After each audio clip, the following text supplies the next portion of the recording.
చెప్పండి. కోటేశ్వర గారు, ముఖ్యమంత్రి గారి కామెంట్స్ ఏంటి, మీరు సమర్థిస్తారా? ముఖ్యమంత్రి గారు కావచ్చు, లేదా ముఖ్యమైనటువంటి పదవుల్లో లేదా వివిధ రంగాల్లో సెలబ్రిటీస్ గా ఉన్నటువంటి వాళ్ళు చరిత్రకు సంబంధించినటువంటి అంశాలను బహిరంగంగా చెప్పేటప్పుడు వాటి గురించి సమగ్రమైనటువంటి అవగాహన లేకపోతే ఇప్పుడు వచ్చినటువంటిదే వస్తుంది. మీరు అన్నట్టుగా ముఖ్యమంత్రి గారికి ఎవరన్నా సలహా ఇచ్చి ఉంటారు అనుకుందాం. ఆ సలహా ఇచ్చినటువంటి వాళ్ళకి మరి బుర్ర ఉందో లేదో నాకైతే తెలియదు, ఇచ్చారో లేదో కూడా నాకైతే తెలియదు. దాన్ని నమ్మి ముఖ్యమంత్రి గారు యాజ్ ఇట్ ఈస్ గా మరి ఒకవేళ ఆయన సలహా ఇచ్చారో లేకపోతే ఆయనే చెప్పారో నాకైతే తెలియదు. ఎట్లా చెప్తారండి? హిట్లర్లో ఆదర్శమును ఎక్కడైనా ప్రపంచంలో మంచి భూస్వామి, మంచి పెట్టుబడిదారుడు, మంచి నియంత ఉంటారా? ఎక్కడ ఉండరు. మొత్తంగా హిట్లర్లో మంచి నెత్తినటువంటి వాళ్ళు ఎవరైనా ఉండేట్లయితే అట్లాంటి దుర్మార్గాలను సమర్థించేటువంటి వాళ్ళుగానే ఉంటారు. హిట్లర్ని వ్యతిరేకించకూడదు.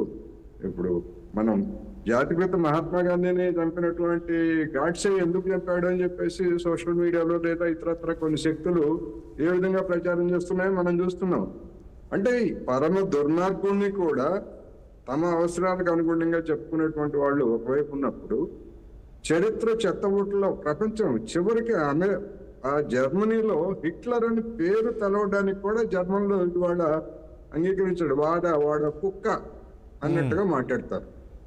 అటువంటి ప్రపంచం అసహ్యించుకున్నటువంటి ప్రపంచ పేడగుడైనటువంటి హిట్లర్ని ఆదర్శంగా సుజాత గారు మరి సినిమా గురించి చెప్తున్నారు. సినిమా కూడా అటు ఆ పేరు పెట్టడం తప్పే, సినిమాకి ఆ పేరు పెట్టడం కూడా తప్పే అది. అందుకని ఆ సినిమాని చూసి దానిలో ఉన్నటువంటి కఠినంగా ఏమిటి దుర్మార్గంగా ఉంటాం. కఠినంగా ఉండటం అంటే ఆ సినిమాలో అంతా దుర్మార్గం నేనైతే అనుకోవట్లేదు. సరదాగా ఎంటర్టైన్మెంట్ చూసాం. అవును, కానీ హిట్లర్ అది కాదు. పరమ దుర్మార్గుడు, ప్రపంచానికి పీడకుడు, దిక్కులేని సేవ చేశాడు. మరి ఈ విషయాలన్నీ, ఇన్ని విషయాలు తెలిసినప్పుడు హైడ్రాని మీరు ఇతరత్ర పోల్చుకోవచ్చు, కావాలంటే కేసీఆర్ తో కూడా పోల్చుకోవచ్చు. కాదు శ్రీధర్ బాబు, కాదండి కోటేశ్వర గారు, శ్రీధర్ బాబు ఇప్పుడు మీడియా సమావేశం ఏర్పాటు చేసి అసలు మీరు తప్పుదో పట్టిస్తున్నారు, అసలు అలా మాట్లాడలేదు, ఆయన మాట్లాడింది వేరు అనేది ఒక వివరణ ఇచ్చే ప్రయత్నం చేశాడంటే వాళ్ళు ఇప్పుడు ఎంత ఏదైనా కావచ్చు వివరణ సిల్లి కాదు, తూటు అన్నా అదే అవుతుంది, ఇంకోటి ఏదైనా అవుతుంది. ఇప్పుడు కేసీఆర్ ప్రెస్ కాన్ఫరెన్స్ లో ఎన్ని ప్రెస్ కాన్ఫరెన్స్ లో చూసాం, ఎవరినైనా మాట్లాడినిచ్చారా విలేకరులని? ఎవరిని మాట్లాడినవ్వలేదు. ఏ ప్రెస్ కాన్ఫరెన్స్ అయినా చూడండి, నోరు మూయించడం, వాళ్ళు చెప్పదలుచుకుంది చెప్పడం తప్ప నోరు మూయించడం, నిరంకుశత్వం లేకపోతే ఇటువంటి. అందుకని హైడ్రా అనేటువంటిది ఒక పర్పస్ కోసం ఏర్పాటు చేసినటువంటి సంస్థ. అది నిబంధనల మేరకు ఉంటుంది, లేకపోతే ఇంకో విధంగా చెప్పాలి తప్ప హిట్లర్ లాగా ఉంటుంది, లేకపోతే గాడ్సే లాగా ఉంటుంది, ఇంకోటి లాగా ఉంటుంది అని చెప్తే ఇదే జరుగుతుంది. అందుకని ఎవరైనా విమర్శించేది. కోటేశ్వరరావు గారు ఒక పాయింట్ ఇక్కడ, ఇప్పుడు ఈ రోజు ముఖ్యమంత్రి గారు రేవంత్ రెడ్డి గారు చేసిన కామెంట్స్ ఖచ్చితంగా ఆయనకు కానీ పార్టీకి కానీ డ్యామేజ్ అంటారా? ఖచ్చితంగా. అయితే డ్యామేజ్ అంటే రాజకీయంగా ఏదో ఆ కామెంట్స్ తోటి కాంగ్రెస్ కు ఏదో పైలిపోతుందో అంతది ఉండదు. కానీ ఒక టీ కప్పులో తుఫాన్ ఎన్ని రోజులు చర్చించుకుంటారు ఈ విషయాన్ని? ఎక్కువ రోజులు ఏం చర్చించుకోరు. అలా అనుకున్నట్లయితే మరి కేసీఆర్ అనేక మాటలు మాట్లాడారు, సన్నాసులని లేకపోతే ఇంకోటి అని. ఎవరన్నా ప్రతిరోజు ఎవరు గుర్తుపెట్టుకోరు కొన్ని విషయాలని.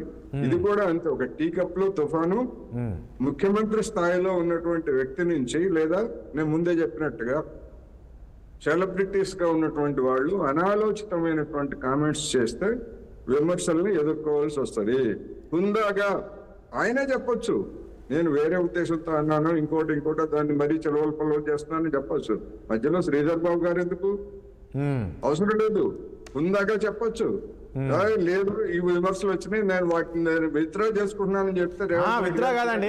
ఇప్పుడు ఇంతకుముందు సుజాత గారు కూడా అదే అన్నారు కదా, ఆయన ఆలోచన వేరు, ఆయన వేరుగా అనుకున్నారు, కానీ ఇక్కడ అర్థం వేరైనా ఆలోచన వేరైనా కంపారిజన్ బహిరంగంగా చెప్పుకోవాల్సి వచ్చినప్పుడు అది రాంగ్ మీనింగ్ వెళ్తుంది. అందుకని ఇప్పుడు అనేక విషయాలు, ఇప్పుడు నరేంద్ర మోడీ గారు 3 సాగు చట్టాలు తీసుకొచ్చారు, జరిగినటువంటి విషయం అంతా తెలుసు, ఆందోళన. తర్వాత క్షమాపణ చెప్పి వాటిని వెనక్కి తీసుకున్నారు కదా. అవును. ఆ తీసుకున్న తర్వాత మోడీ గారిని ఎవరు ఏమీ అనలేదుగా. ఓకే అట్లాగే